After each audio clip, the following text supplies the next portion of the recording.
All right. Hello, everyone, and welcome to COVID Memorial Day, our virtual vigil. Kristen, are you with us?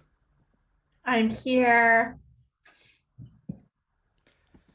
Well, let's get started, Kristen. Thank you, Mark, for that gorgeous music. Kristen, do you want to begin? Yeah, I'm happy to jump in. It's so great to be here with everyone today. My name is Kristen Urquiza. I'm the co-founder and co-executive director of Marked by COVID. And this is our second annual COVID Memorial Day virtual vigil. We are gathered here virtually across the United States to share stories, to uplift the need for a permanent, federally recognized COVID Memorial Day. And I'm very delighted to share to also kick off Reimagine's season of grief, growth, and justice. Brad?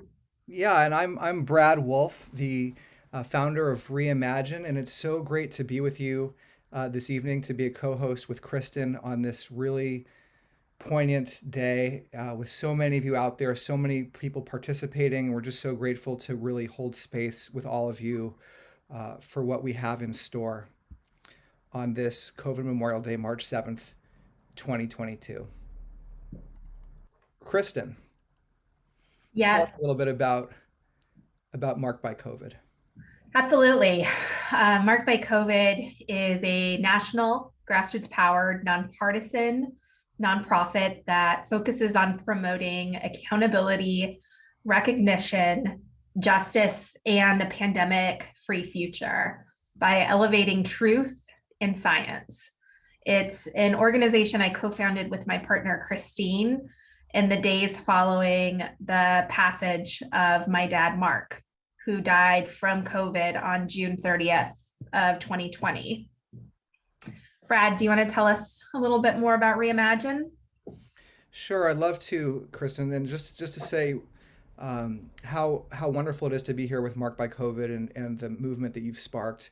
At Reimagine, we've been a nonprofit organization since 2018, prior to the pandemic, as a space and a community to help people face adversity and loss and mortality, and to really help transform uh, the challenging parts of life into meaningful action and growth.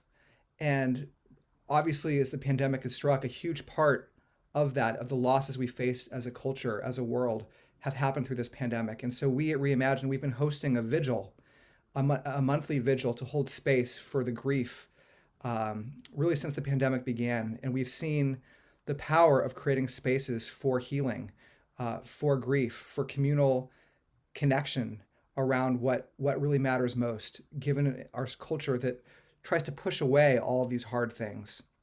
And a huge piece of that for us is justice. And today we are through this vigil we're a part of through COVID Memorial Day. This is the launch of our new spring season, which is Reimagine Grief, Growth, and Justice. So through June 9th, we'll be featuring programming that explores how we can achieve transformation, integrity, and wholeness through acts of service, such as volunteering, civic engagement, and activism. And just to see this quote here that you're reading is really our definition of justice: a state of wholeness, integrity, and integrity achieved through healing and transformation. When justice is present, we can trust that our safety and well-being are valued in a community or society. And so, holding a COVID Memorial Day, this is an act today of justice in our country, and we are here to stand proud side by side with all of you on this call to rally together this country for a cause bigger than ourselves, a cause that honors our loved ones, and a cause that is just and that is crucial to the well-being of those of us on this call and really everyone in our country and in the world. And so I also want to share that our co-hosts at this vigil include COVID Grief Network, our friends at COVID Grief Network, the Rose River Memorial, and the National Council for Occupational Safety and Health.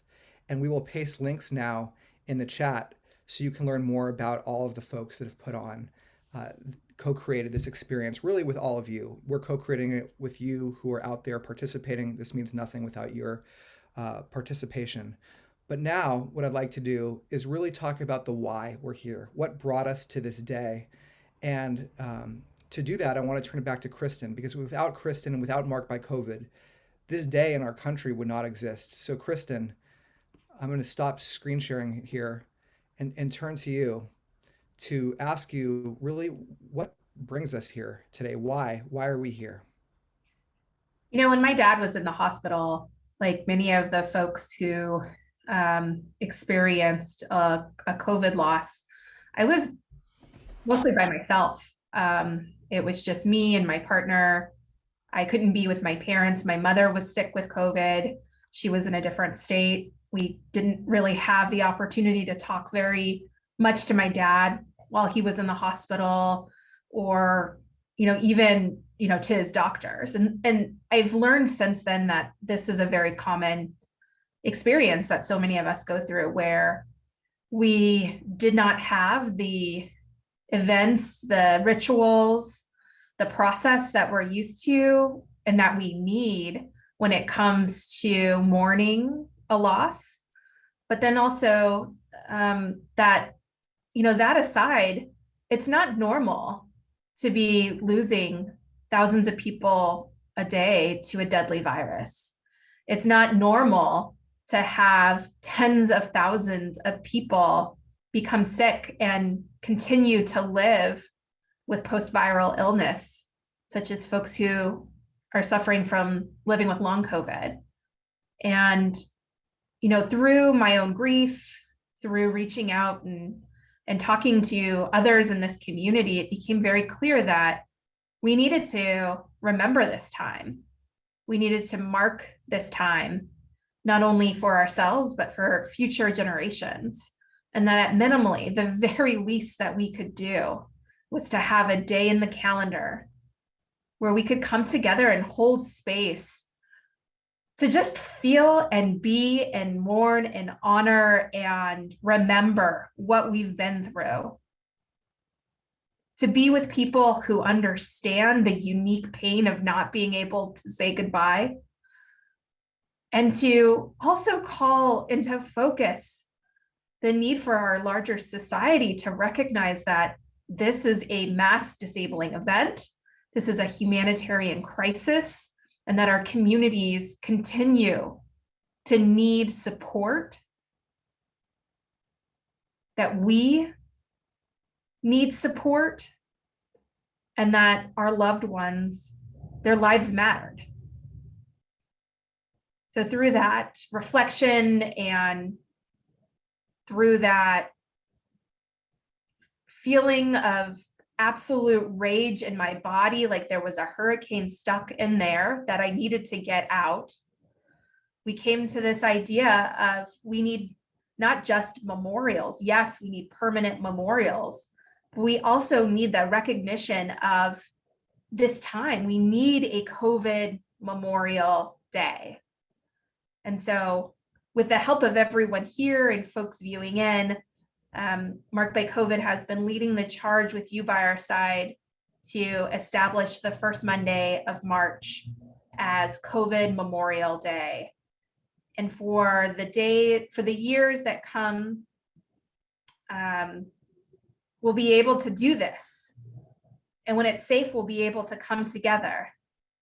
But as time goes on, we will be able to teach our children, our grandchildren, and future generations about this moment in time, about our pain, about what happens in a public health crisis, about what is lost and who is lost.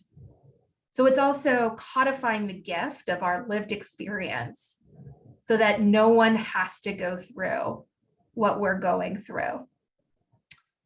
And so today we're here to observe this time, to be together, to have this safe space, to feel what we need to feel and remember the nearly 1 million people that we have lost.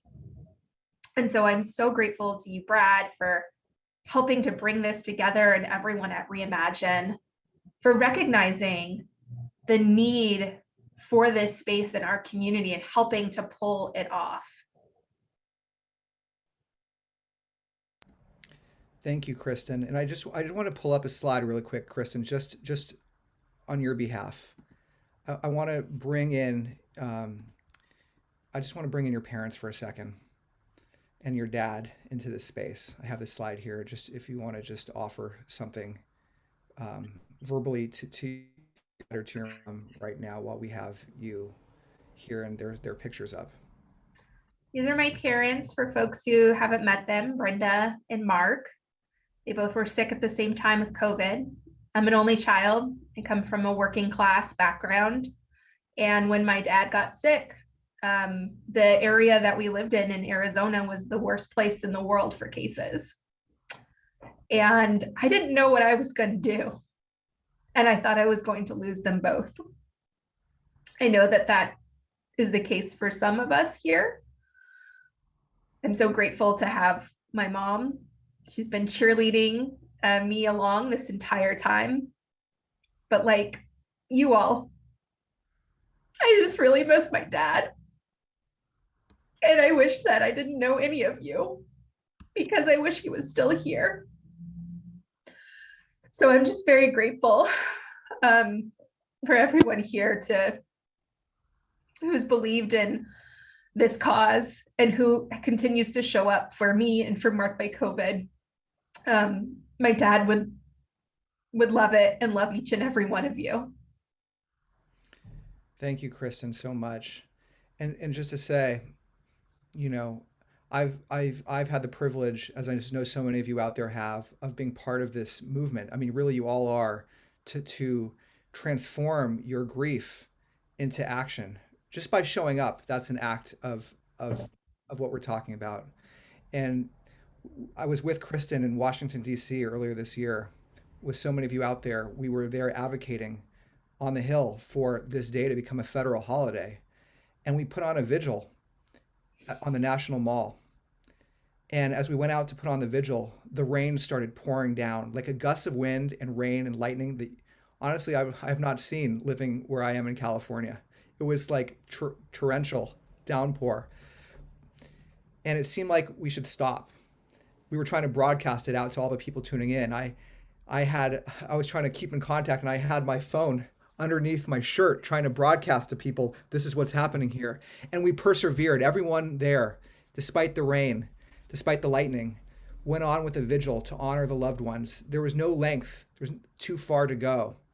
I mean, that was really nothing to be there in the rain, to put on that vigil. And it just showed that people up there, our loved ones, wherever they are looking down on us and are with us in this moment today. And so as we are with Marked by COVID, as we're with Kristen, and as we're with all of you who have lost loved ones, whether or not you've lost somebody directly in your family, whether or not you've lost a neighbor, whether or not you've lost somebody that you've seen in the newspaper, we've all experienced loss during this time, and we are here as one group, one solidarity infused group to really be with one another in this moment. So with that in mind, let's share a little bit about what we're going to be doing here. Oh, and I do want to ask you, I see this chat very active. What we're going to have a chance later in the vigil to share the names, the ones that we want to honor. I see some of you already doing that now, but what we'd love to invite you to share now in the chat is, why is this day? Why is it important that you have this day?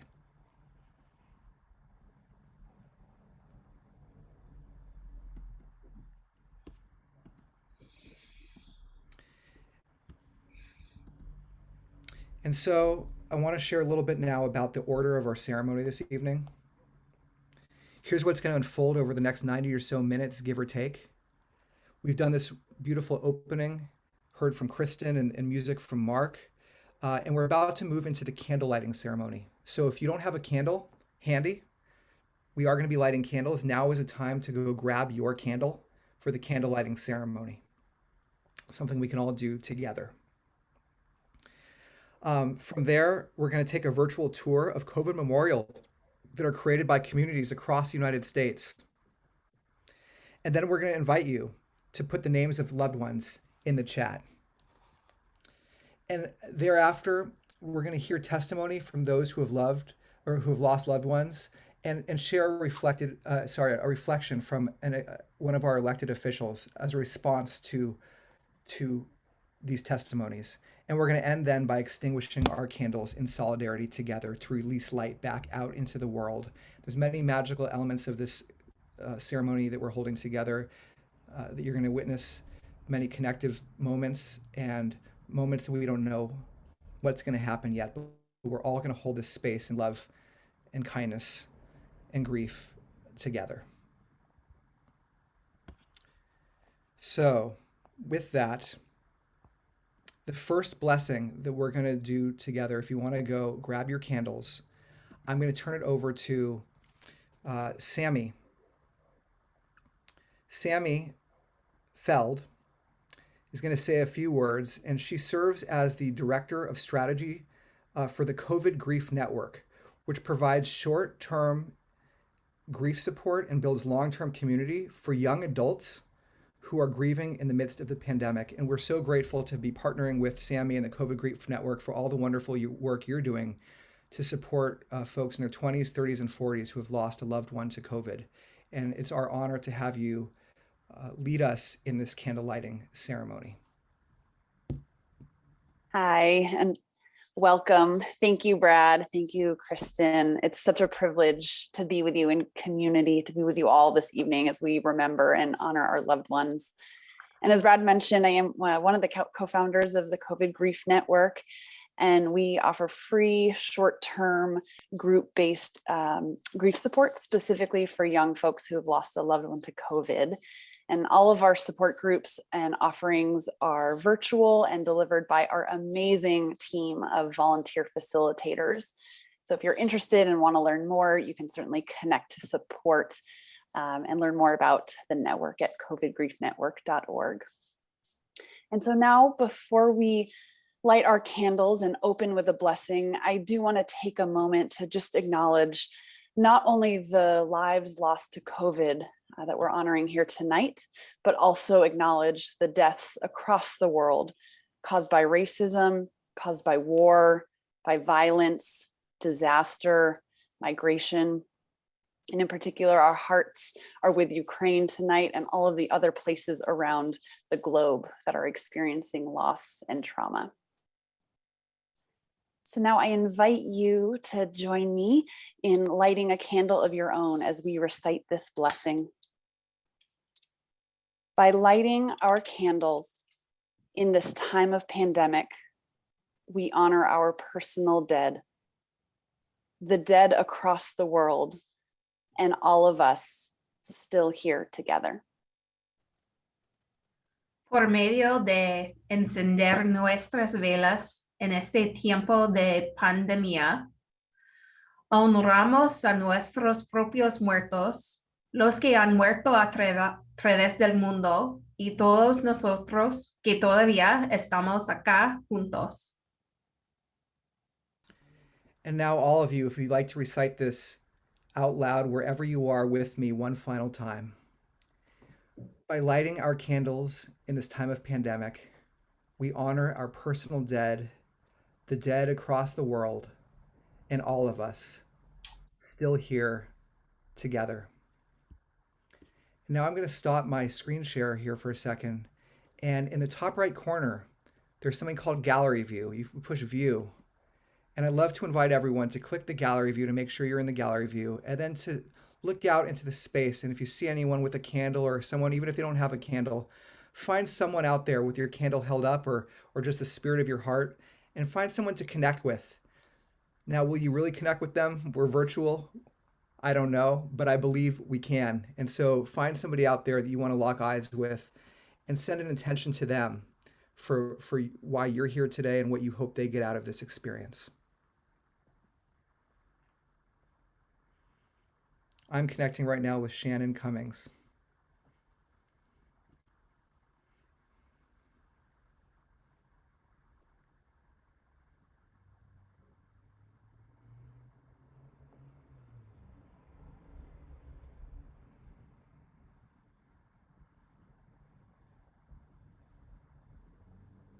Okay, thank you so much. And we can keep our candles lit now in the spirit of connectedness and love. We'll keep our candles lit for the remainder of this ceremony together.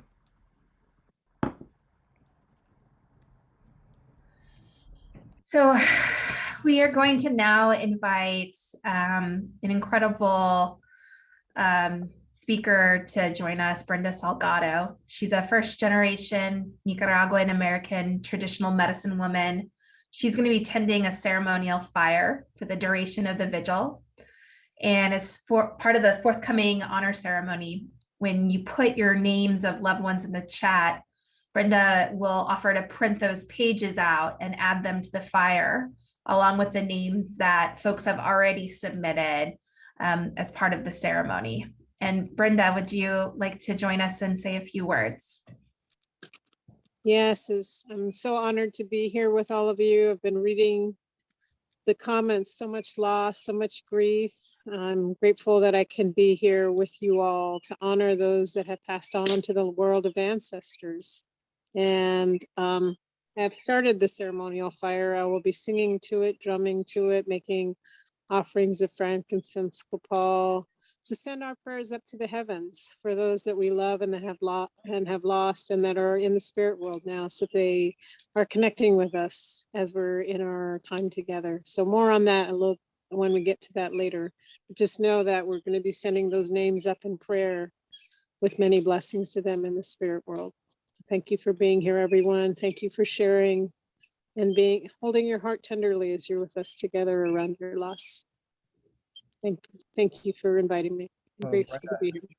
It's our pleasure to have you, Brenda, and thank you so much for the care and the love and attention you're putting into this today on all of our behalfs. And we're looking forward to the honor ceremony and the way that the fire is interacting. It felt really appropriate to bring you in as we light our own candles to see the fire that you've lit at this moment. And now it is our pleasure to introduce our colleague, Marcos Lutyens, who is the founder of the Rose River Memorial, which is a national grassroots art movement that honors and grieves the many lives lost during COVID. And he's also a co-host of this vigil.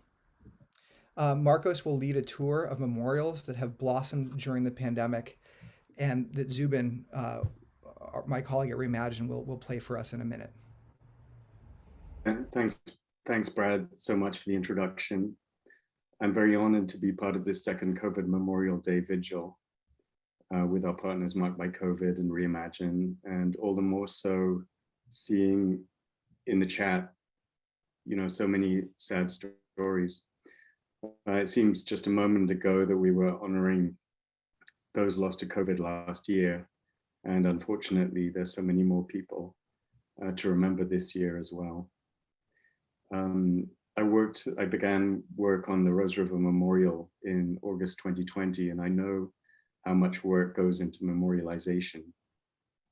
And my partners and I, many from the Marked by COVID community, have made memorials in several states across the US, making a felt rose to memorialize each lost loved one. The effort has been shared across so many communities, young and old, and people from many backgrounds who make felt roses. And today we're going to speak to some community members who've been making memorials in Missouri, Dallas, and San Francisco. But we'd also like to acknowledge all the other groups and creative partners who've been working on memorials, both temporary and permanent, across the US, and acknowledge their work to help the community grieve and also celebrate lost loved ones. So here we've got a slideshow of just some of these memorials for you to see.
So those were a few of the memorials, and it's so great to have help and collaboration across the United States making these memorials, because there are so many people to be remembered, so many lost loved ones. So I guess, is that back to Kristen or Brad? Back to me. Thank you so much, Marcos. We're actually now going to go live to a few of the memorial sites and hear a bit from community leaders about their installations and why they created them. First, we're going to hear from Marked by COVID Arizona Hub leader Tara Krebs and I believe Todd Bailey. They are both at the Arizona Historical Society in Phoenix, where there was a memorial earlier today and the installation of over 20 panels of the COVID memorial quilt.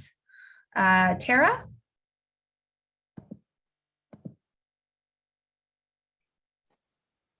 Hi, Kristen. Sorry, I didn't think I could cry more today. Todd is not with us right now.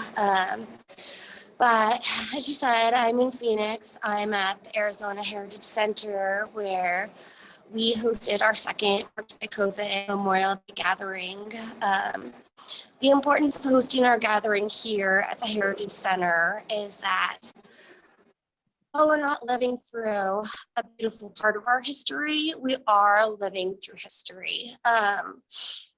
And it's just amazing to have it at this venue here. We partnered with Floral Heart Project, the Remembrance Heart Project, and also the COVID Memorial Quilt, which you can see behind me. We have 22 panels displayed today, including a panel that has my dad on it. So it's super important to me. Kristen's dad is here as well, and Todd's aunt and Caitlin's mom. Seeing these panels all together has just been so moving, and it's such a reminder that through this devastation and tragedy, there are so many kind people bringing beauty into the world. Something different about this year's COVID Memorial Day that we did was partner with some other organizations not in the nonprofit space, Embry Health and the Arizona Public Health Association. We're here today as speakers. Both organizations have stepped up during the pandemic, continuing to do so, making testing sites accessible to our communities, as well as sharing accurate information and data. So I'm not super technologically advanced, and since Todd isn't here, I'm just going to go ahead and turn my camera around so that you guys can see this installation the same way that I can. Yep, I think we've got There's a little good bit more about. view now. Okay. It's really impactful seeing it all together. Oh my gosh. Yeah. And I would zoom in on all of them, but it would take a very long time. But I'd just like to show you guys this. Just this quote by Madeline, who was 13 when she started this project. And she said, "They're not numbers, they're people who died, and they deserve to be remembered." And just seeing this again and knowing that she took the time to stitch each and every one of these panels, sorry, for our loved ones is just so moving. You know, my dad is up there on the top left, and I'm so honored that he's there, but at the same time, I wish he wasn't. Anyways, I'm sending love to each and every one of you, and thank you for including me in this day. Thank you so much, Tara. Yeah, thank you, Tara. Thank you so much. And just to be able to, for us to weave together the tableau that is this country right now and in the world, where we're on this day beginning to really honor this day in the way that it deserves, with something like what you've just shared. And as such, to continue in that vein, we would love to go now to St. Louis where we welcome Dana Turkovich, curator of you can share how to say it, Laumeyer Sculpture Park, and Rabbi Jim Bennett, representing Congregation Shaharei Emeth and the Interfaith Partnership of St. Louis. We're really grateful to have you both here and to share what you are doing today in St. Louis, Missouri. Thank you, everyone.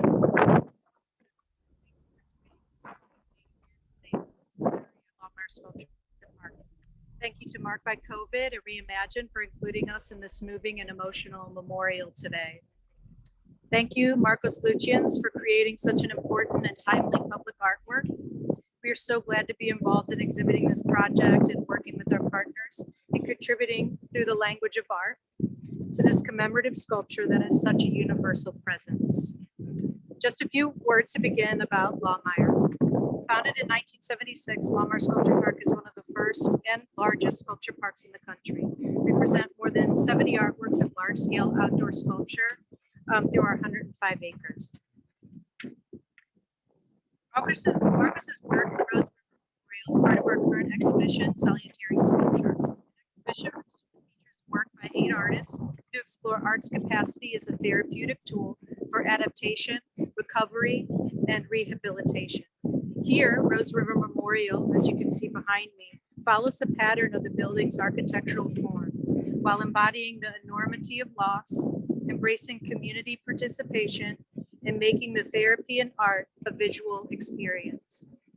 Thank you to our team here at Lawmeyer, especially our Chief Preparator Riley Williams for installing the roses and our education staff for coordinating the rose making stations that will help to meet our goal of an additional 6,000 roses. As you can see installed here at Lawmeyer, there's a little over 10,000 roses represented, one for each person who's died of COVID in the state of Missouri. Thank you again to Kelly Daleen, who has joined us here this evening with 2 of her Girl Scouts from the local troop of here in St. Louis. Thank you to their group. These girls are such an inspiration. And also thank you to Nicole Dalton at Girl Scouts of Eastern Missouri and Tracy Hall with the Girl Scouts of Western Missouri.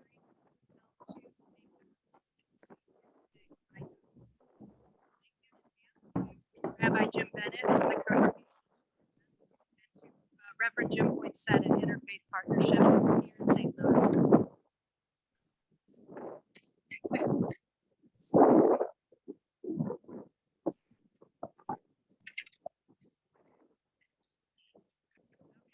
We appreciate your being here to offer support and kind messages and prayers to our friends and family and to those who may be grieving loved ones impacted by COVID-19. Please welcome Rabbi Jim Bennett from Congregation Shaharei Emeth. Thank you, Dana. As you can probably tell, it is chilly here in St. Louis. The poet has said that in the chill of winter, we remember them. And like all of you and so many countless others, we remember.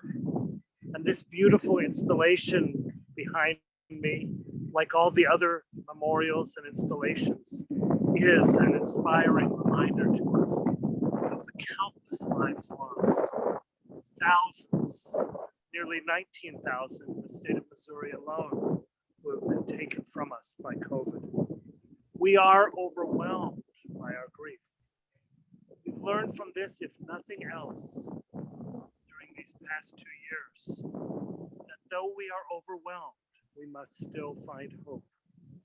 We've learned much more about community, about togetherness, about loneliness and separateness. And most of all, we've learned about memory and love. The writer Henry James puts it this way: we all live together, and those of us who love and know live so most. We help each other, even unconsciously, each of us in our own effort, light the effort of others, contribute to the sum of success, and we make it possible for others to live.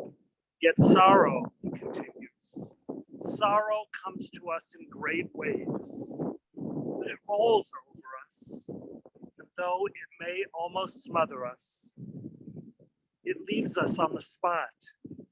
We know that if it is strong, we are stronger, inasmuch as it passes and we remain. Like these beautiful roses that symbolize hope, blessing, and love that remain even in the cold, darkness, sorrow. Like the lives we cherish, memories like the flames of memorial we have kindled, we too remain, and our hope remains. Find blessing.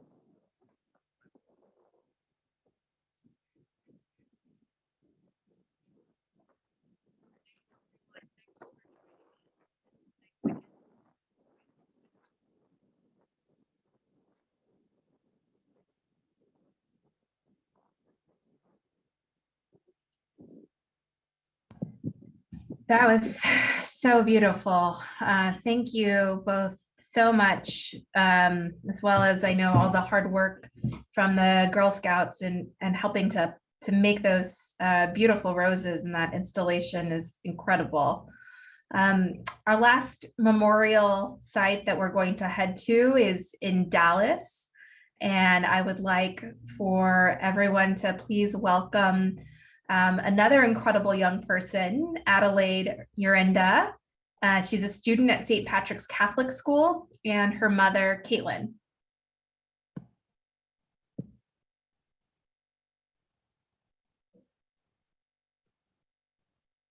Hi, I'm Adelaide. I'm 13 years old, and I've watched my mom and her group marked by COVID change the world. I appreciate all of your losses, and I've watched the adults grieve and move mountains. I wanted to do the same, but for kids like me in Georgia. She's 7 and lost her grandpa Mike to COVID. Her mom Carly and my mom worked together at Marked by COVID. I hosted a Rose River memorial for my grandma Genevieve Martinez, and all my friends and I made about 1,000 roses that are displayed at my school. I've been inspired by all of you, Kristen, Tara, Christine, Carly, Brad, Angela, Rose, Gianna, Angela, and Rose. I'm sorry for your loss. Thank you for advocating for my generation. The last 2 years have been a lot for my generation to digest. I'm grateful to all of you for remembering me and my generation as we continue to make change, policy, and pandemic prevention.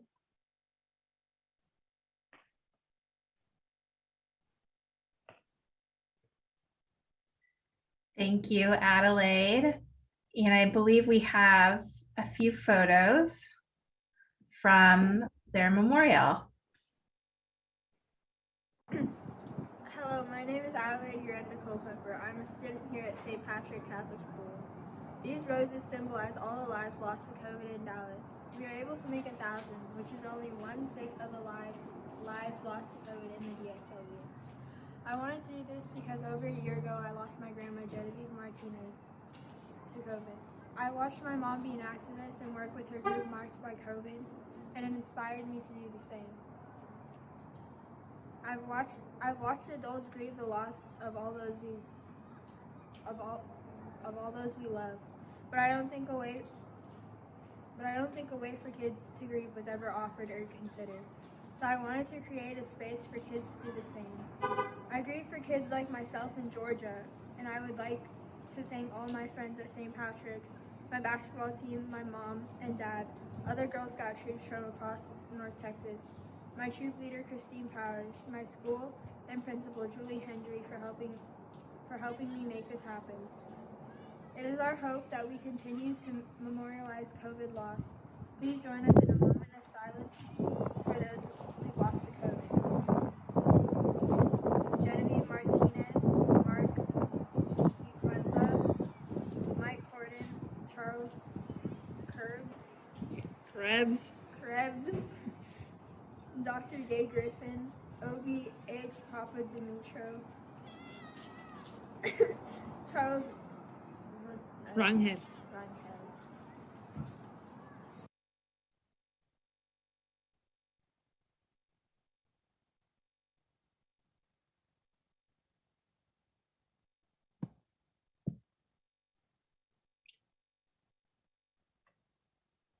And Caitlin, this is Adelaide and her friends and Girl Scout troop that are making roses. Is that right? Yeah, so actually this is her basketball team that right before their playoff game, they all got together and made roses. There was about 14 girls there. And they went to work. They did quite a bit. And then pictured on the right is Adelaide teaching a 4th grade troop how to make roses. As we get through, you can see that large stack of felt there. We had to get through all of that and built out 1,000 roses. And they were all really excited that Adelaide was going to string these up and they would be at school. And then pictured there is actually, I coach a swim team and my swimmers wanted to come out and support. And then the second row is Addie and her friends, little sister, who were there to help. They all read names and helped Addie write her speech and corrected her and coached her through it. It was really cool to see those kids come out. And the back row, I mean, those kids are in high school, and then the front row is they're all in middle school. And to see them just come together and talk about people's names, like each of them read off some names that were submitted to us. And just listening to them talk about what those people's lives must be like, and them digesting the loss and how many names they were reading was heartbreaking. But they have really strong opinions of what we've been doing right and wrong. And I'm very comfortable with the next generation behind me that they're going to do really well in the world, and they are doing well. And they come together beautifully. So it's great to see. Thank you both so much. And Adelaide, if you look in the chat, you'll see all of these incredible, gratitude for you for creating this space, and for you and Georgia and your moms and all the leadership that you have been taking on in Texas. It's such a joy to know you despite the circumstances. And I look forward to the days and months ahead of continuing to work alongside you to ensure that your grandmother, Genevieve, is not forgotten. Thank you. You're welcome. We're now going to actually hear a little, switch gears a little bit from our memorial. So thank you from the folks in Arizona and the incredible COVID memorial quilt that's on display there, the folks in St. Louis at the Laumeier Sculpture Garden, and to Adeline and Caitlin and the memorial at Adelaide School. We're now going to actually hear some testimony from community leaders in cities across the country. And our first speaker is a woman named Kimberly Jones, who connected with us a couple of months ago over our letter writing campaign. She reached out saying, I've been doing work in DC and for my career, and I just wanted to connect and see if I could help. She and I had a conversation, and I immediately fell in love with her and her story and her dad. And so it's my pleasure to welcome Kimberly, who's joining us from Maryland to share some remarks about her COVID experience. Kimberly? Okay, thanks, Kristen. Let's see. This is my dad at his 70th birthday party in 2019, surrounded by myself, my brother, my sister-in-law, my mom, and the grandbabies. That's my dad, Carl Winston Jones. I have to stop share, otherwise I can't see anything else on the screen. But my dad was born in New York City, but he grew up in Ansonia, Connecticut. He could usually be heard humming a Motown tune. He loved to cook. He loved his family, and he was full of life. He passed away on March 8th, 2021 of COVID-19.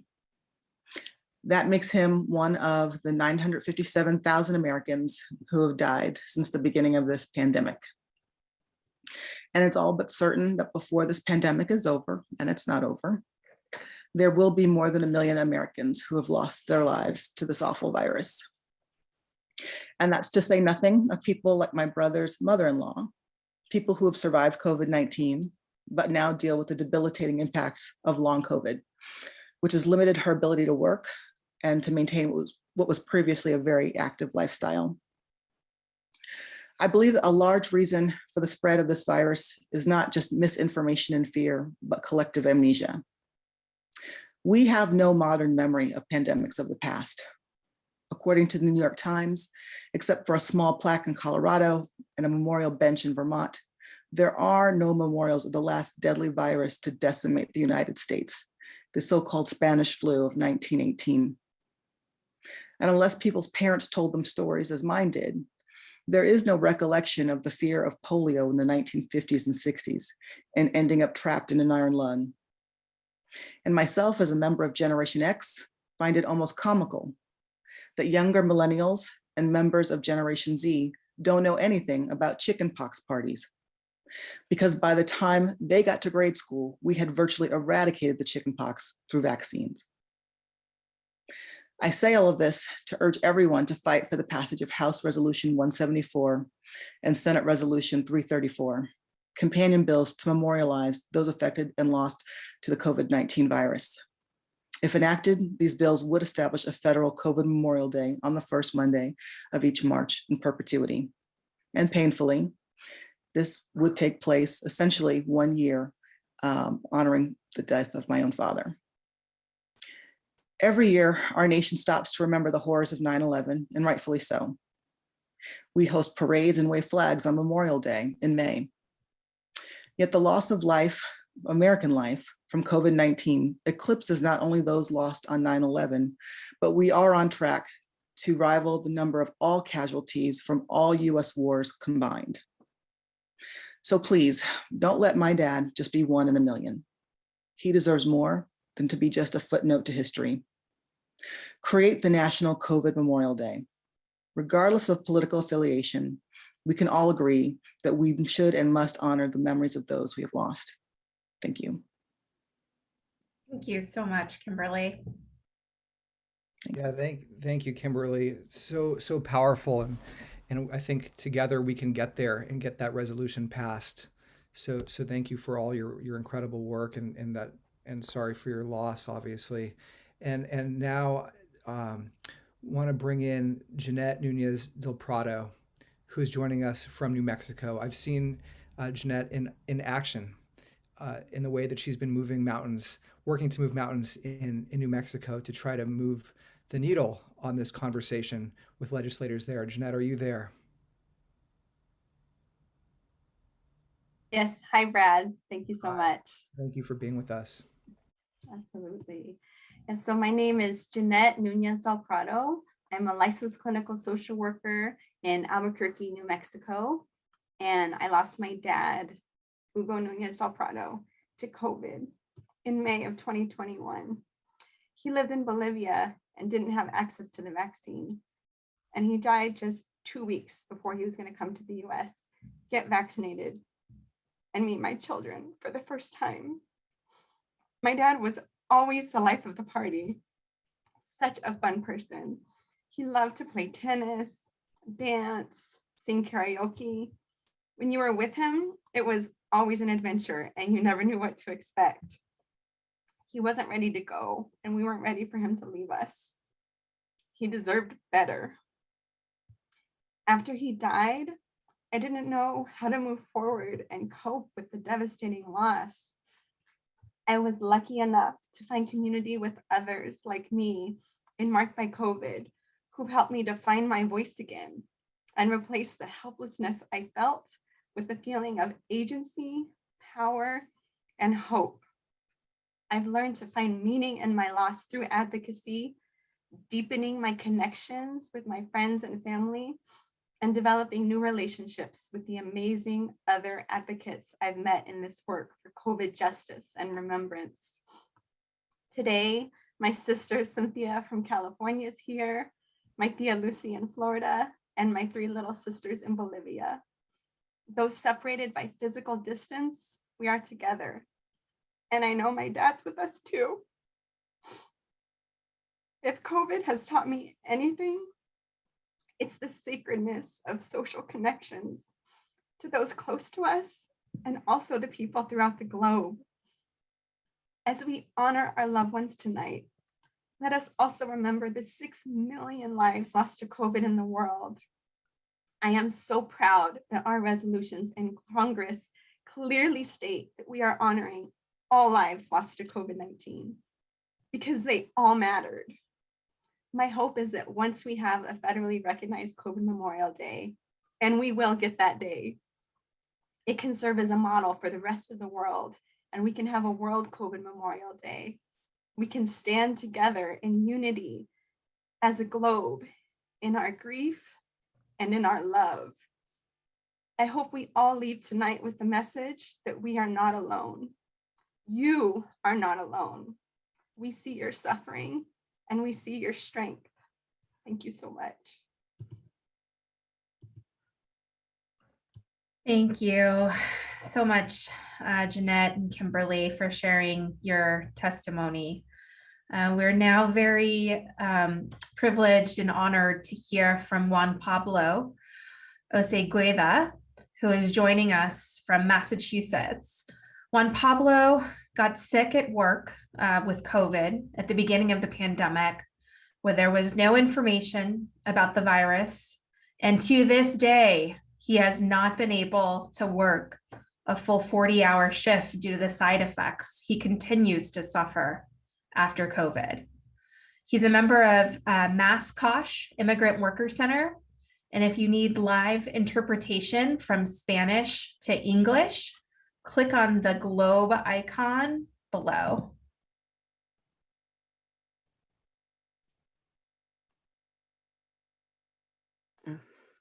Ajá, ahí, ya lo toqué. Ajá, ya.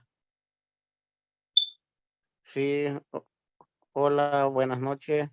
Me llamo Juan Pablo Ceguera, vivo acá en East Boston. Y pues yo me contagié del COVID, en mi trabajo. Y pues cómo me ha afectado, porque no fue fácil para mí. Y hasta ahorita, pues, no me puedo ver bien porque no aguanto un gran dolor en la espalda, en los pulmones, porque quedé falta de respiración. Y a veces voy a trabajar un día por semana, 2 días, 3 días, de ahí ya no voy porque no aguanto. Luego trabajando, me siento que me voy a quedar, la respiración me baja a 84, me voy para el baño a usar el inhalador para poderme sentir mejor, pues. Y así pues sigo luchando y luego pasé 2 meses en el Medical Center cuando me enfermé y pasé 20 días agonizando y no ha sido fácil.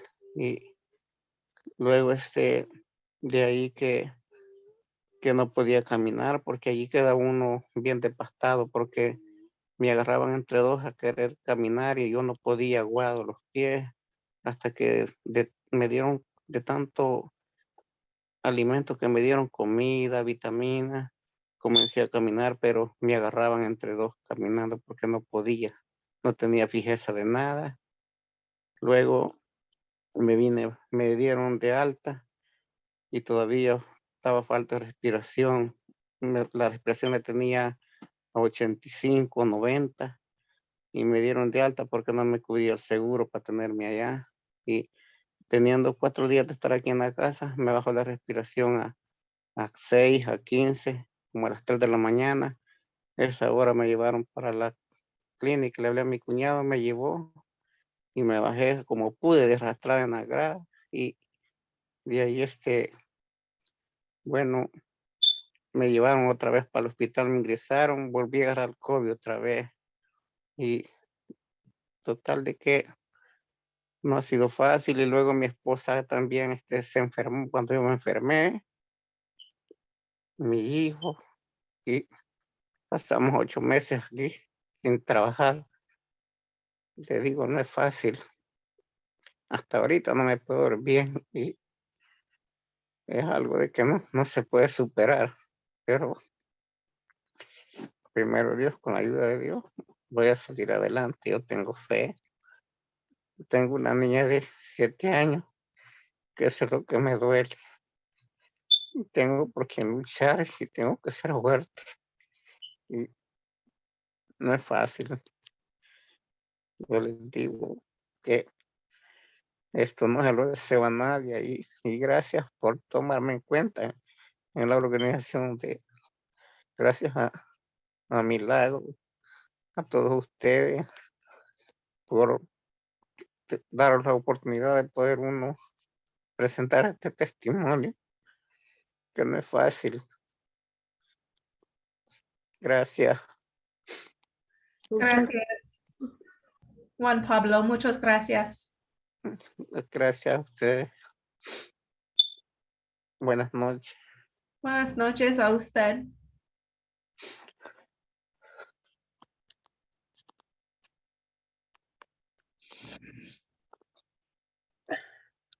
Oh my gosh.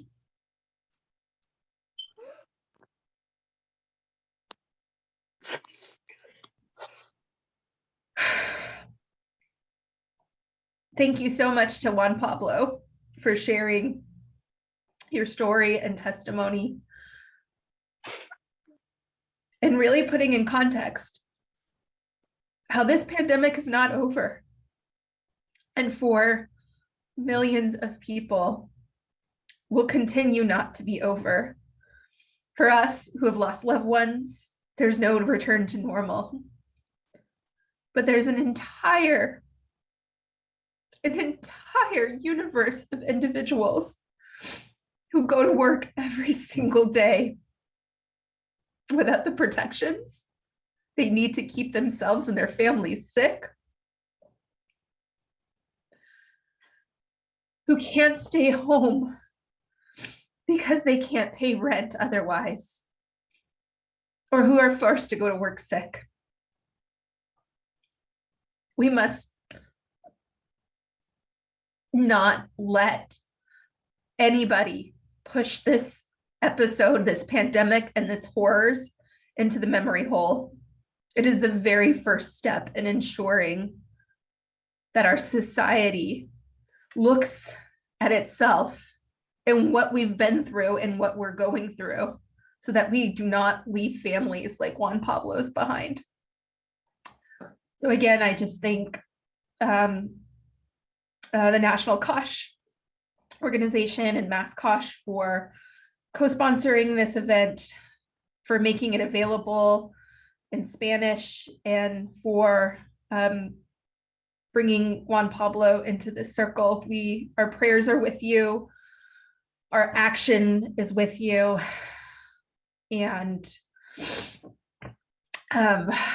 I am just so grateful for your testimony.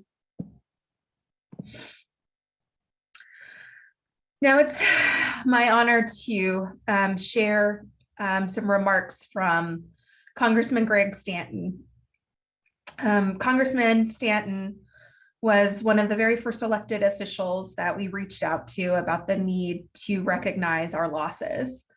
He's from Arizona, like Tara and myself, and he has provided a short video to share with us.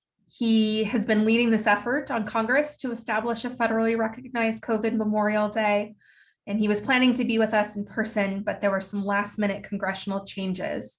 So he recorded a video to share with us, and we're going to now play his recorded statement.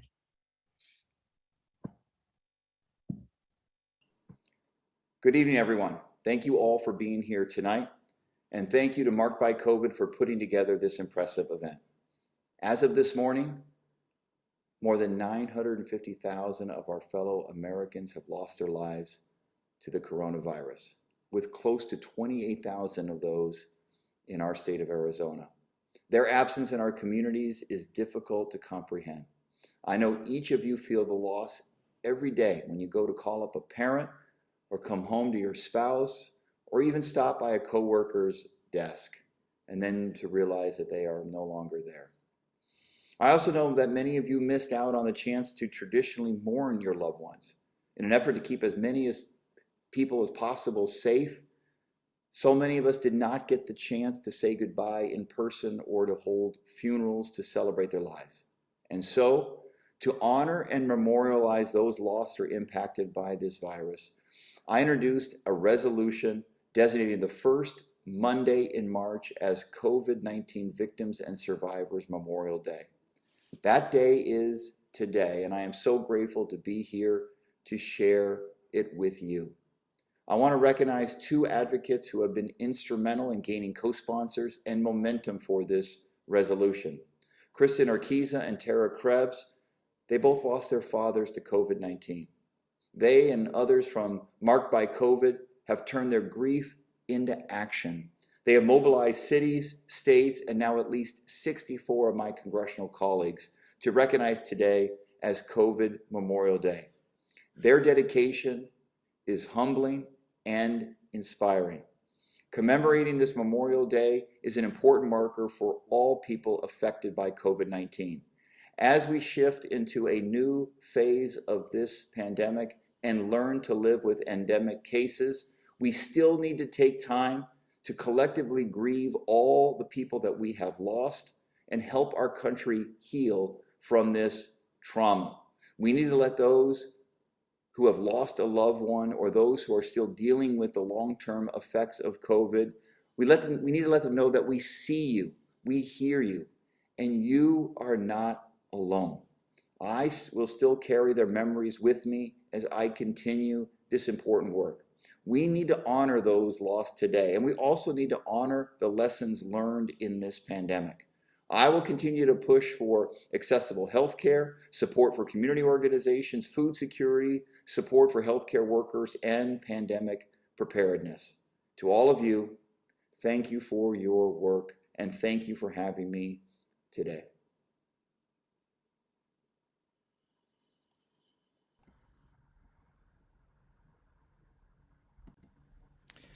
So thank you to Representative Stanton for those remarks and for all the work that he's been doing, along with other representatives and senators that have been moving the needle on this in the halls of Congress.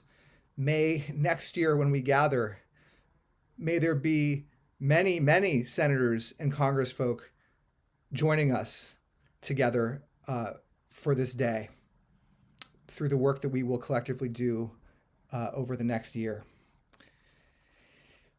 And so now we want to move into really a part of the ceremony where our hearts can all show up fully, the honor ceremony, where we are going to have the chance to share the names of those that we've loved and we've lost, that we still love, but that are not here, or those that are suffering. And we're going to also be able to share a slideshow that we've put together, a memorial slideshow that so many of you contributed to. And we'll do that in a minute. But I want to introduce the person that's going to lead us through this part of the ceremony. Invite her back with us, Brenda Salgado. And also she'll be joined in the honor ceremony by Mark Cass. Mark is the lead singer and the executive officer for the Dirt Feelin' Music Group. Mark was also the youth coordinator for Alameda Point Collaborative, who does mentoring and advocacy work for formerly homeless families. So, Brenda, if you will, and as you guide us through the ceremony, would you mind telling us a little bit about the fire you've been tending and how it's going, and lead us into the ceremony? Yes, thank you again for the warm invitation, and thank you everyone who's been sharing the precious and beautiful stories of those you love and have lost, for the suffering, both for those who have passed, but also those who have been left behind and who are struggling with other issues in this time. I want to just thank you, because in my tradition, and as I've been taught by Indigenous elders, it's very important that we honor our loved ones, our ancestors who have transitioned to the ancestor world for whatever reason. And in this time, what I've been tending to is a fire. I want to honor my wonderful husband who spent a lot of time this weekend chopping firewood, preparing the fire pit for this purpose. Always grateful to him and his support. And what I've been doing is singing to the fire beautiful songs. In our tradition, you have to sing to the fire to ask it to carry our prayers to the heavens and to our loved ones in the ancestor world. So I've been singing and drumming and rattling and asking the fire with a lot of deep respect and love to carry our prayers up into the heavens. I've also been offering many gifts of plant medicine of different types, copal, sage, frankincense, a lot of cedar. Cedar is used a lot to send prayers up to our ancestors. And then cedar that has been prayed on by different women at different times. And so we're offering those prayers up. And as I was doing that, I was also stopping occasionally and reading the names of those who have been sent in ahead of time before the ceremony, so that those ancestors in the ancestor world know that they're being honored and remembered in this time, and that they're loved, that they're not forgotten. And so what we'll be doing in this part of the ceremony, I'll continue to sing to the fire, make offerings to the fire of plant medicine to carry our prayers up, and to offer these prayers and blessings to those who have gone to the other side, so that they know that we want relationship, connection, love for them, even as they're not here in the physical world, that they're not lost to us in that way, that we ask for their protection, their guidance, their connection, their friendship, for our ancestors, so that they have the journey to the ancestor world. And you're going to be invited now to enter names of loved ones into the chat area. So if you didn't get a chance to send in the names ahead of time and you still want them offered to the fire, it's not too late.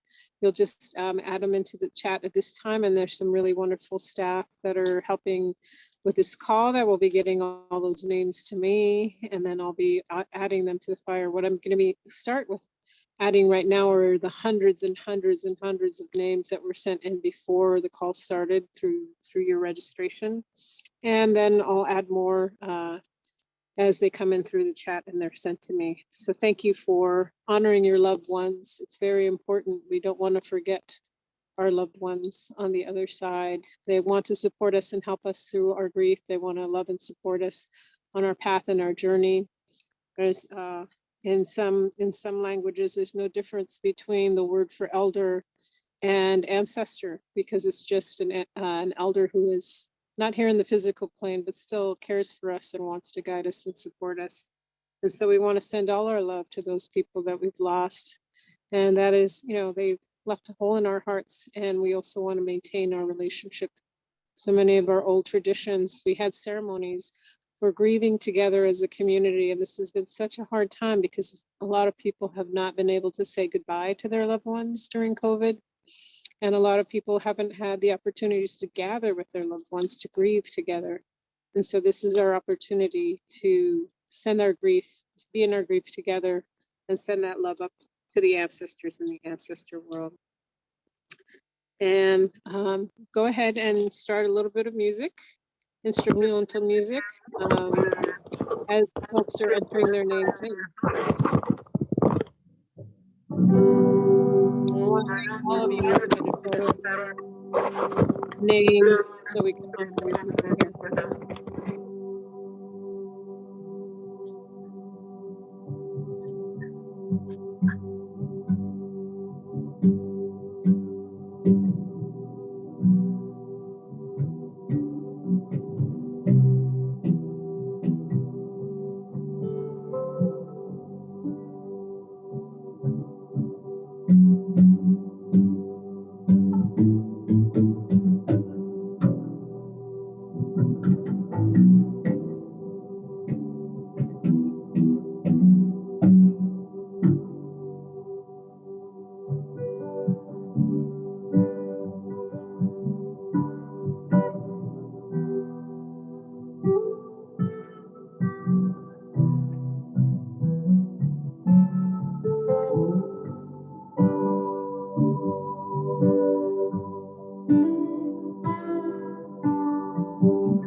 Precious feelings.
We want to thank all of you for being here, and especially want to thank you for that beautiful music. Music is medicine and allows our hearts to heal and feel. So thank you for that medicine. We want to thank those who submitted photos of your loved ones to us. It is our honor to present them to you along with more music as we watch this slideshow and this photo montage of all your beloveds. More precious, precious, beautiful medicine.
Recuérdame, o mi tengo que ir, mi amor, recuérdame. No te llores, por favor, te llevo en mi corazón, acerca me tendrás. A solas yo te cantaré, soñando de regresar. Recuérdame, aunque tengo que emigrar, recuérdame. Si mi guitarra hoy es llorar, ella con su triste canto te acompañará hasta que en mis brazos esté. Recuérdame.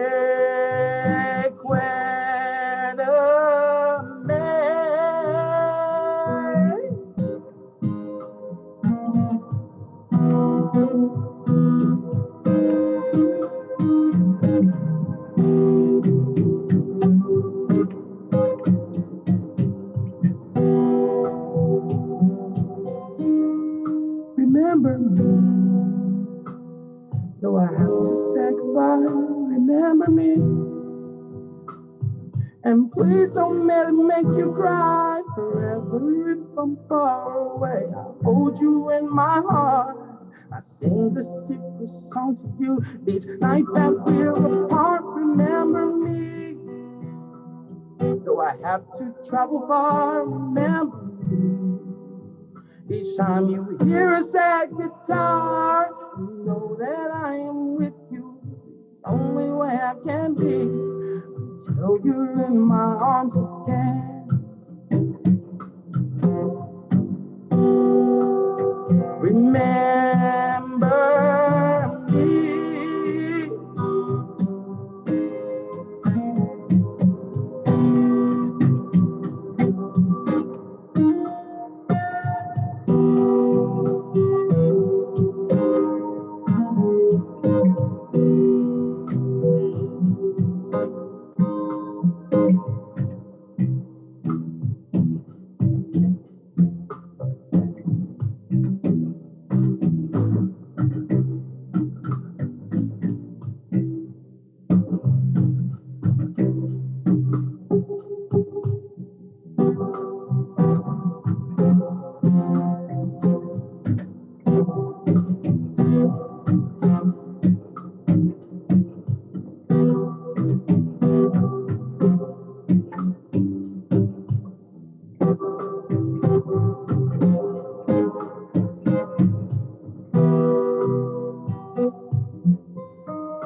I think we should take a collective deep breath together right now.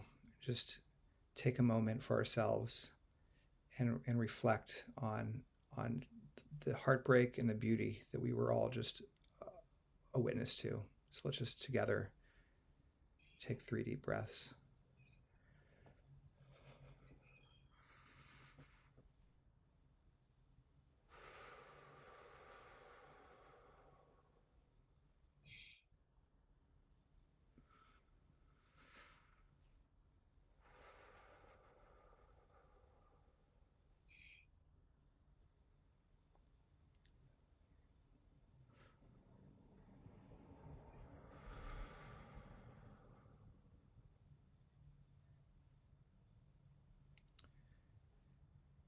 Just want to thank Mark, Cass, for that beautiful music. Please, if you're out there, if you want to share your gratitude for Mark, and also to Brenda Salgado for the care with which you're guiding us through this honor ceremony, and how you're honoring each and every one of the names that's been shared. I also want to thank, just around the slideshow, some of my colleagues at Reimagine, Misha Jain, Zubin Desai, and our colleague Nicole Tam. Nicole, who helped put the slideshow together and was responsible for putting each picture. She's in the Canary Islands in Spain, and she let us know, we didn't ask her to do this, of course, but for each person whose photo that she placed, she said a personal blessing over each and every photo as she placed the photos on the slideshow. And she said she wept in so doing. So just to say, there's so much care that everyone's putting into this together, and so much deserved care. And then thank you to all of you for sharing those photos, for what it means to honor your loved one, and for the names that you shared. And to let you know that this is not, this is a chance to put those names out into the world, and is going to be the first of many opportunities that we're going to have together each and every year. Or the second, I guess, since this is our second National COVID Memorial Day. But this is not going to be the last time we're going to have an opportunity in a space like this. We want to make sure that there's ongoing opportunities to celebrate the people who matter to us. And we're grateful that you're participating in making that so with us today. And so now it's time to think about how we want to wind down the ceremony through another very important blessing. This is our candle extinguishing blessing. And this is another invitation for all of us to do something collective, to release the collective light, and to infuse the world with the love that is in all of our hearts. And so I will read this blessing the first time through, and then Kristen, and then Brenda will read it 3 times through as a group. And I invite all of you to read it wherever you are with us. And then following reading the blessing 3 times, I'll then invite each of us to collectively blow out the candles on a count of 3, so we can do that as a community. So please read with me in whatever language is yours. By extinguishing our candles, we release light into our world to keep alive the memories of those we honor today and tomorrow and for the rest of our lives. Al apagar nuestras velas, liberamos luz en el mundo para mantener vivos los recuerdos de aquellos a quienes honramos hoy y mañana y por el resto de nuestras vidas. Al apagar nuestras velas, liberamos luz en el mundo para mantener vivos los recuerdos de aquellas a quienes honramos hoy y mañana y por el resto de nuestras vidas.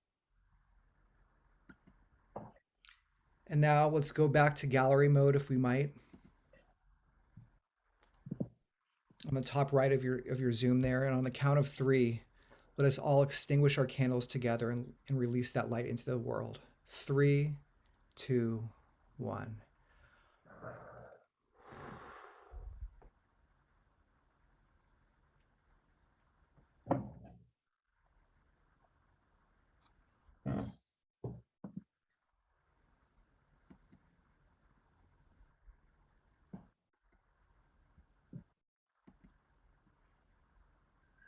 As we're winding down here, I want to bring us back to part of our purpose.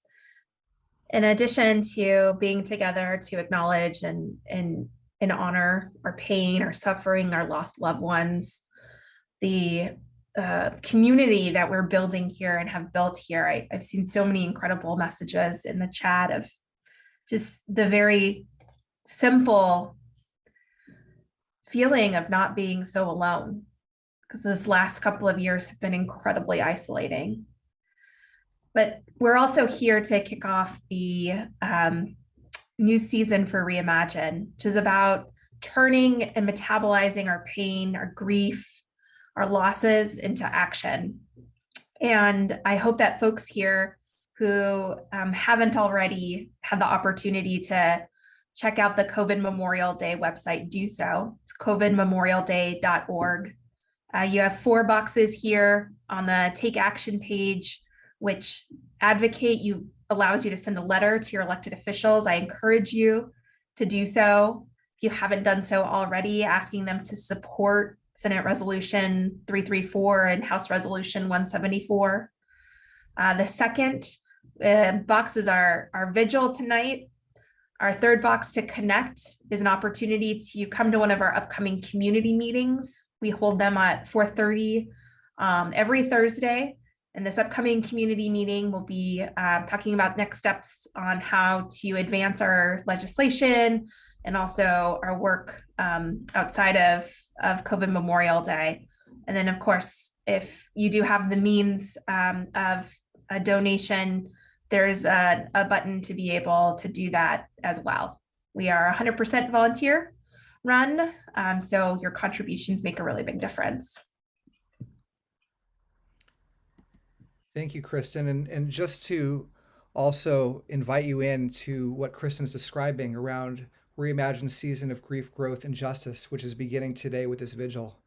We have a number of experiences coming up for you to be able to personally process some of the feelings and emotions that are coming up tonight, and help you in channeling that energy in meaningful ways. And so join us at these 2 workshops that we have listed here, as well as our vigil. We hold a monthly vigil, so we'll be holding space again on the 9th of next month to be back together with candles, to come as a community with Kristen and all of you at Marked by COVID and all of our friends at Reimagine to mourn, to continue to hold space in our hearts, and also to bring love into the world and fight for justice. So we invite you to do that. I also want to mention, I saw some of you out there asking this in the chat. We can send out the recording of today's vigil, and we can also put together just the slideshow component for you to be able to have that as a separate piece if you want to rewatch. I want to make sure everyone has access to these recordings of what happened here today, so we can continue on your own time to share with your family and your friends, or just for yourself, and any time you'd like to go back and revisit what came up this evening. And so I think Kristen, myself, and Marcos would also like to share something that we feel is rather poignant on this day. Some work we've been doing together around not just a national day, but what does this look like in permanence? What does it look like to have permanent memorials for COVID? And I know that Marcos, who went on a mission to create 1 rose for every person, to invite our world to create 1 rose for every person who's lost to COVID. He's shared it's been so hard to keep up, to get that number of roses made. It's sadly daunting. But we've seen here today the power of human connection and the love and what it's driving us to do, to create, to make, to be. And so we are thinking together about what does it mean to develop a permanent memorial? What happens when we design something permanent so we can go to it over and over again across our country? And so together with the with Marked by COVID rather, and so many folks within the Marked by COVID community, those of you who have lost loved ones, so many of you on this call tonight have contributed ideas that have become principles for what a COVID memorial might become, a permanent COVID memorial. And here on this document, on the slide, you see some of the things that matter most to all of us.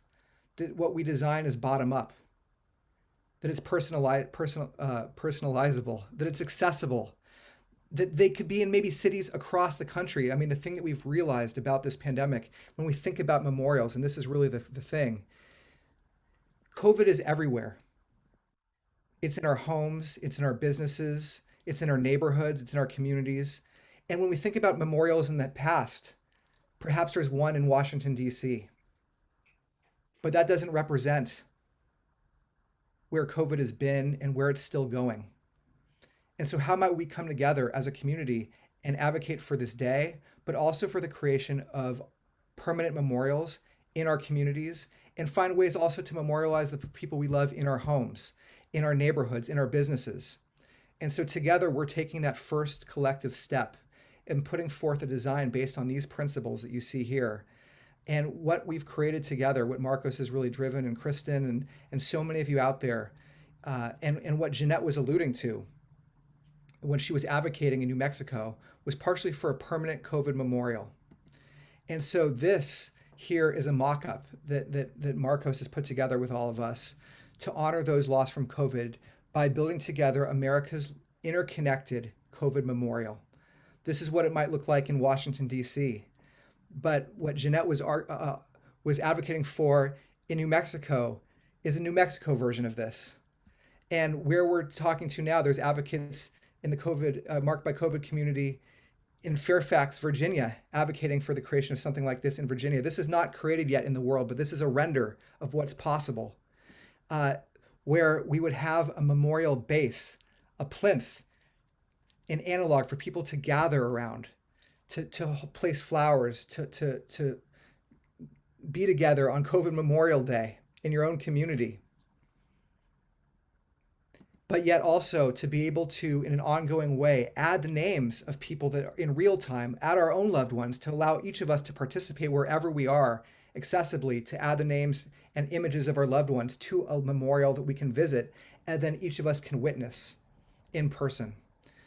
So I don't know, Kristen, if you'd like to share any other words here, but the idea is that this layer would add a collection of stories and images and celebrations honoring the people that we love, and visitors could add their own, and together we could create this largest interconnected memorial that ties all of us together in our grief and also our love. If the virus can spread in the way that spread, can our love also spread in the same ways? And yes, in the end, we would have built together the world's largest interconnected COVID memorial. So I know, Kristen, you want to share anything, or Marcos, about what's upcoming with this project? Thanks so much, Brad, for those remarks. And the only couple of things that I would add in to, yes, the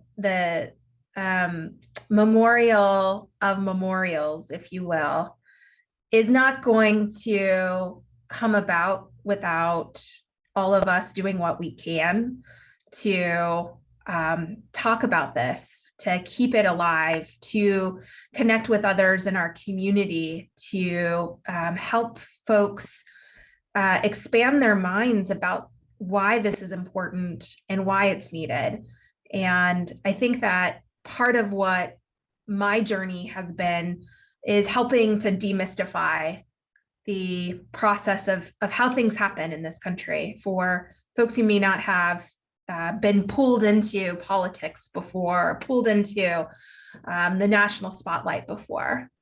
And one thing that I think about in all the advocacy work I take on is that I'm not doing this for me. I'm doing it for my dad. And I'm doing it for every other person who's not here any longer. And I'm doing it for Juan Pablo and his family. We owe it to our loved ones and to the people who are still suffering to not forget what happened. It is our job to preserve the legacies of 1 million lives lost in this country, 6 million lives lost internationally. And so one thing that this community has taught me that is that as long as we continue to share our stories, continue to share up for one another, ask for what we need, take a step back when we do, we will continue to be here for each other and ensure that things like this continue to take place. But unfortunately, it's not going to happen overnight. Unfortunately, our elected officials, irrespective of party, would probably rather forget that this episode ever happened. So it's up to us. It's up to us to keep their memories alive. And so I look forward to working with all of you in the days and months, and unfortunately years ahead, to ensure that not a single person is forgotten. Thank you, Kristen. And with that, we really, I think, want to just close this out. You know, it's been such an honor to be with each other. I mean, I'm sure we all feel the same way, to hold this space for one another in all of our grief. Someone's asking for links in the chat to make donations, and we're so grateful. There's letsreimagine.org and also covidmemorialday./donate. Nonprofits, you can see the kind of love and care that the folks here are putting in. I also want to acknowledge, Kristen, I just want to take a second to make sure we acknowledge the people that helped put this together. And I want to honor Andy Engel, who wasn't able to join us tonight, but was a big part of putting this on behalf of Reimagine, and also Derek Hosberg, who's here, and Zubin again, and Misha, and the whole Margaret from the Reimagine team who got the word out. Kristen, is there anyone else? Yes, big shout out to Christine Keeves, who's the woman behind the woman, our co-founder at Marked by COVID. And then the COVID, the team of Tara and Caitlin, and I know that Cece here in San Francisco played a really large role in helping pull all this together. We've probably forgotten a few others, and so I apologize for that ahead of time, but this couldn't have been done as a collective. It's all of you coming together, sharing your story, sharing pictures of your loved ones, providing testimony is what made this as meaningful as it has been. And I thank you all for being a part of that.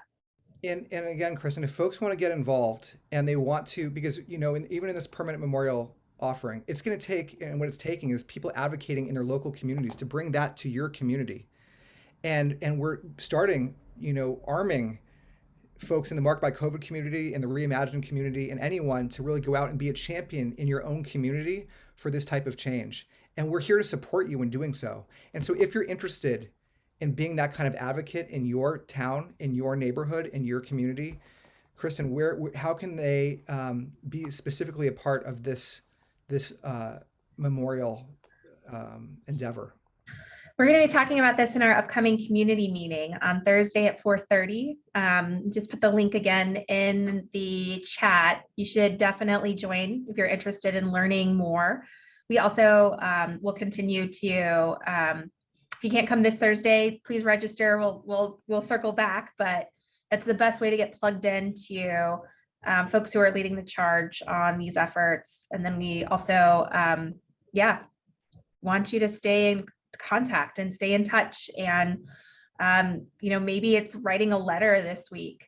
Maybe it's writing a letter this week and attending a community meeting next week. Pacing yourself is absolutely fine. Just show up to what you can show up.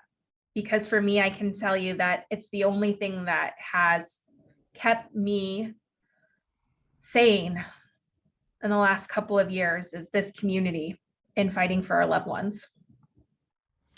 So with that, I think we'd like to end this the way that we tend to end all of the vigils we host, which is by making sure everyone's voice is heard. And the way that we do that is by unmuting everyone simultaneously, and all of us singing in our best, most beautiful voice, the only word that sounds good to sing in unison on Zoom. As you know, Zoom is a crappy platform for audio.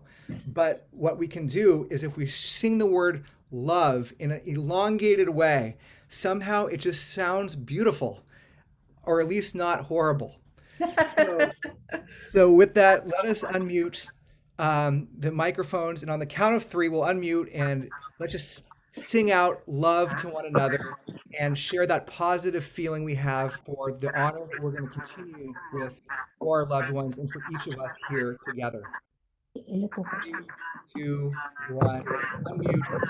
Love.